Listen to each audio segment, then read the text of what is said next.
सूरज, आपण पण ह्यावेळी आपल्या घरी गणपती बसवूया का रे? गणपती बसवायचा? अरे वा, आजच बॉसकडे जातो आणि सुट्टी मागतो गणपतीसाठी.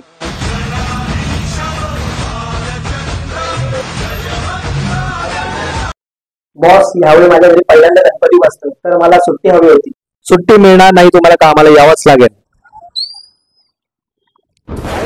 गाडी मध्ये बंद पडली. सूरज, हो हो, तुलाच बोलवतोय. काय बाळा, विसरलास मला? नाही बाप्पा, मी नाही विसरलो. तुमचं आगमन येतं पण सुट्टी नाही मिळत एवढंच ना बाळा. माझं आगमन म्हणजे लहानपणी तू किती उत्साही असायचास. माझ्या येण्या अगोदरच तू मंडपात छान सजावट देखील करायचास. त्यानंतर प्रत्येकाच्या घरोघरी जाऊन आरतीचा आनंदही घ्यायचास.